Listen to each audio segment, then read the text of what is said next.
नमस्कार। इतिहास में ना कई बार बड़े दिलचस्प सवाल उठते हैं और हाल ही में यूपीएससी परीक्षा में भी एक ऐसा ही सवाल आया। सवाल था कि ये कहना कहाँ तक सही है कि जो पहला विश्व युद्ध हुआ वो मूल रूप से शक्ति संतुलन यानी बैलेंस ऑफ पावर को बनाए रखने के लिए लड़ा गया था, और ये जो हिस्सा है ना, कहाँ तक उचित है, ये बड़ा महत्वपूर्ण है। मतलब हमें एक बैलेंस नजरिया अपनाना होगा।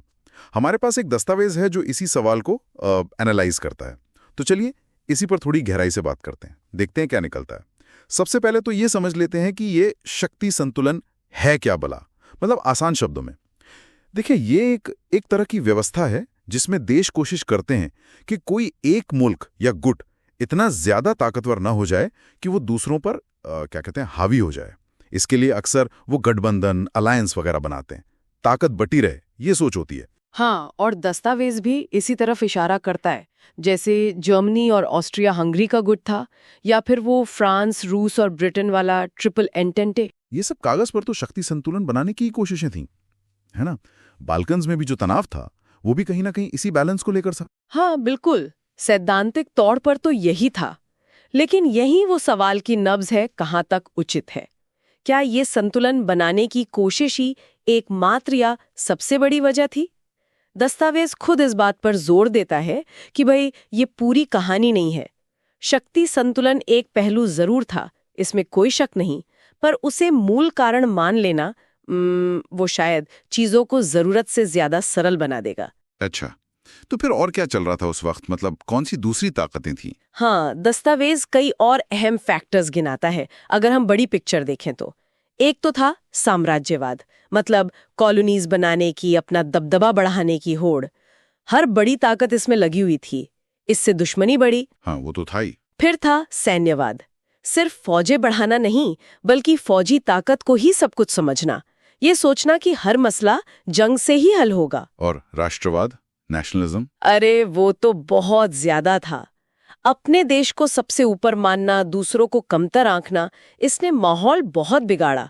जनता भी युद्ध के लिए तैयार हो गई थी एक तरह से। और फिर खुद ये गठबंधन प्रणाली, मतलब बनी तो थी संतुलन के लिए, लेकिन इतनी पक्की और जटिल हो गई कि एक छोटी सी चिंगारी भी सबको लपेट सकती थी। डिफेंस के बजाय कमिटमेंट बन गई। सही बात है, एक फंसा तो सब फंसे। हाँ। और आर्थिक मुकाबला भी था।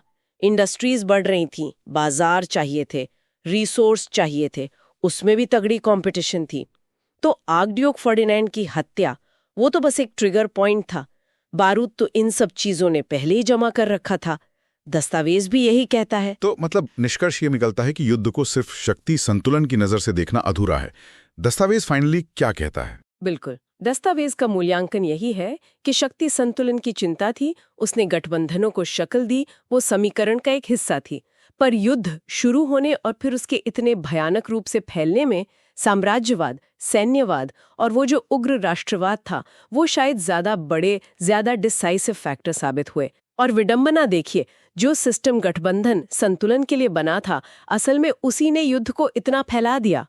शायद शक्ति संतुलन का जो पुराना आइडिया था, वो इन नई, ज्यादा आक्रामक ताकतों के सामने टिक ही नहीं पाया, वो फेल हो गया। तो आज की बातचीत का सार यही है कि पहले विश्व युद्ध के कारण बहुत कॉम्प्लेक्स थे, कई सारी परतें थी। इसे सिर्फ शक्ति संतुलन बनाए रखने की कोशिश कह देना, ये मामले को बहुत ज्यादा सिंप्लीफाई करना होगा। बाकी की जो ऐतिहासिक ताकतें थीं, साम्राज्यवाद, सैन्यवाद, राष्ट्रवाद, वो भी उतनी ही या शायद ज्यादा महत्वपूर्ण थी। और यहाँ एक और सोचने वाली बात निकलती है, जिस पर दस्तावेज सीधे तौर पर शायद उतना फोकस नहीं करता। दस्तावेज कारणों पर ज्यादा ध्यान दे रहा है, लेकिन क्या ये विचार करने लायक नहीं कि समस्या सिर्फ शक्ति संतुलन बनाने की कोशिश में नहीं थी, बल्कि उस शक्ति संतुलन की पूरी अवधारणा के फेलियर में थी? क्या ये सिस्टम का प्रभावी ढंग से काम न कर पाना ही युद्ध के इतने बड़े स्केल और फैलाव के लिए भी जिम्मेदार था? ये सिर्फ संतुलन साधने का प्रयास नहीं, बल्कि उस प्रयास के बुरी तरह नाकाम होने की कहानी भी हो सकती है। वाकई इतिहास की गहराइयों में उतरें तो सोचने के लिए हमेशा नए नुक्ते मिल जाते हैं।